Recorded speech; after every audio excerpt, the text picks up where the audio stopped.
In the spirit of returning to the roots of this channel and just posting whatever random stuff I'm thinking about or watching about in basketball, I hope you liked the Yegor video. Let's talk about Drew Timme. Drew Timme has always been my guy. I tweeted during the tournament that Timme is I don't know, possibly not sober. Timme is a generational post scorer. He will do this in the NBA, and people were like, "No way!" Like, absolutely not. Nobody. So many people were like, there is absolutely no chance. Janitor mopping the floors, like $500 if he's a consistent rotation guy.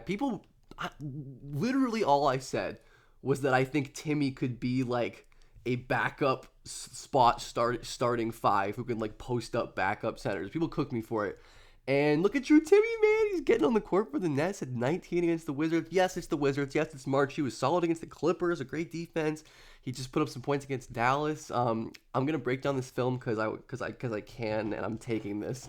Um, like, subscribe, comment, all that good stuff. And Timme, of course, is still doing this thing as a post scorer. Like, this is literally all I was saying. Like, against like rando bench guys, he's in the regular season. He's going to be able to get buckets against people. Like, he's too skilled.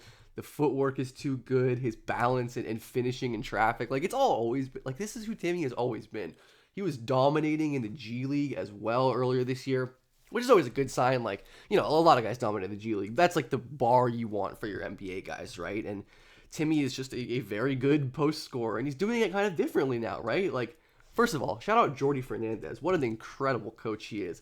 Using Timme as an inverted ball handler, having a screen set, then he goes over. They get a switch. He posts up a smaller defender in Amir Coffey, hits him with a drop step, and draws the foul. Like, this is, again, Amir Coffey, a perfectly competent rotation player in the NBA.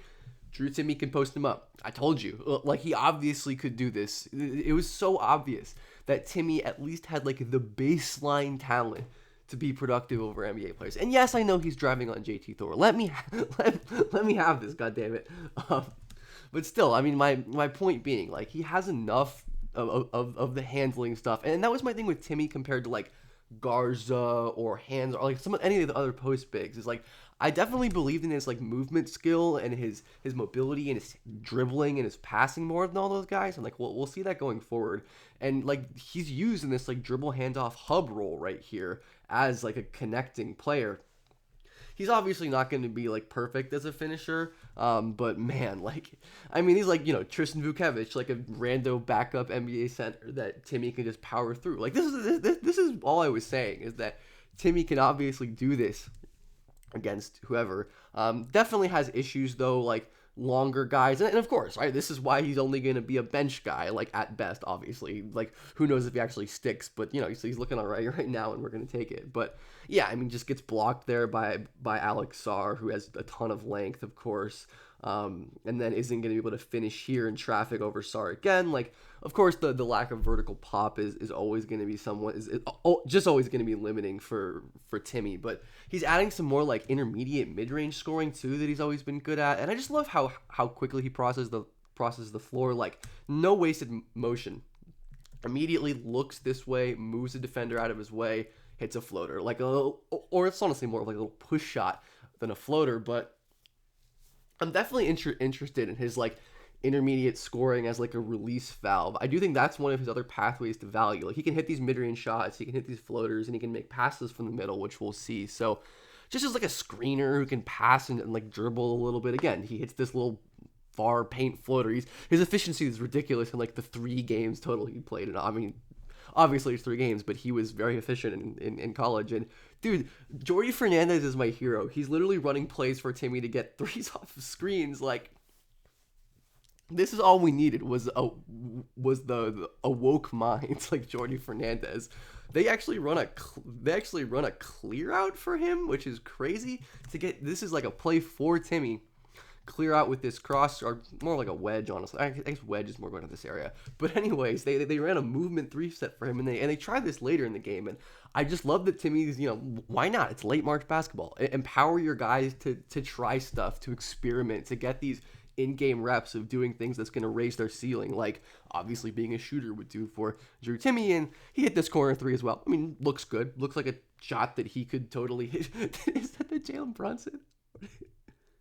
Or did he just put a three up? That's so funny. I love Drew Timme. How can you not love Drew Timme? He's hilarious. Anyways, the playmaking as well, I thought was pretty good at Gonzaga, and we've seen a couple flashes here. Timme's going to catch on the short roll here. Again, really quick processing. Immediately as he corrals the ball, like, he doesn't hold the ball for even half a second there before getting out to Tyrese Martin.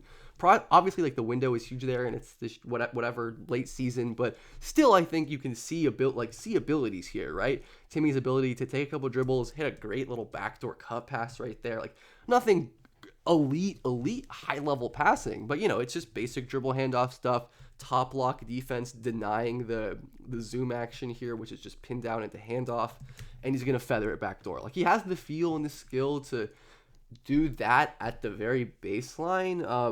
Overall, I do think his handle can get better. Like, he will pick up the ball and get into trouble. Just like, this is more of a great Nick Batum play than anything, honestly. Shout out the GOAT Nick Batum, but again, would love him to be able to be more aggressive, getting position and generating drive into the paint against Bogdan Bogdanovic of all people. But hey, this was his first NBA game. I will give him some grace, absolutely. I would have jitters, I can tell you that. This play it's going to be a turnover, but it's really cool little chess match between, this to me is an underrated welcome to the league moment for Drew Timme. So what he's trying to do here is great. Takes a dribble to avoid the steal right here, right? This everything body language, positioning is telling you pass right here. Staring here, the body works here, and most defenders probably would fall for that, but Marcus Smart will not. He's like, I know exactly what the hell you're doing, Drew Timme. Gets back, steals the pass. That's a fun, dog, you processed the game faster than everyone at the last level, but NBA is different, and that was a fun play. But, Timmy's not a brilliant player or anything, but he is a perfectly capable one at a lot of the things he does. He's a good offensive rebounder. He's going to hustle on the boards and has the great footwork and touch, obviously, to score under the rim.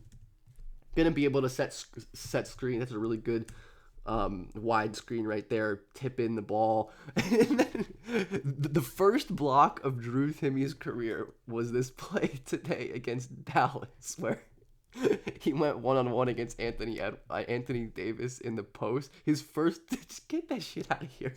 I think he fouled 4 times in this game, and his defense isn't amazing or whatever. But look at him, man. Low man wins, gets leverage, physicality into Davis's body without fouling. Just blocks that shot cleanly off the window. Look. I'm not going to sit here and tell you Drew Timme is a lock to be a rotation player. I'm not going to do that. It is Mickey Mouse March. Let's be serious. But I'm not going to not say that. Timme, as I've always said, I think has real offensive skills that can be valuable as a regular season backup role. I think there are teams the Pacers would love Drew Timme, man. He's better than Thomas Bryant. I'm sorry. He just is. Shout out Thomas Bryant. He's certainly better than whoever their third center is, Tony Bradley, whoever they rotate in and out. Point being, he could be a part-time NBA player, and for some reason that was just so impossible for people to see it. I'm just open your eyes, man. Post players aren't dead. I promise you.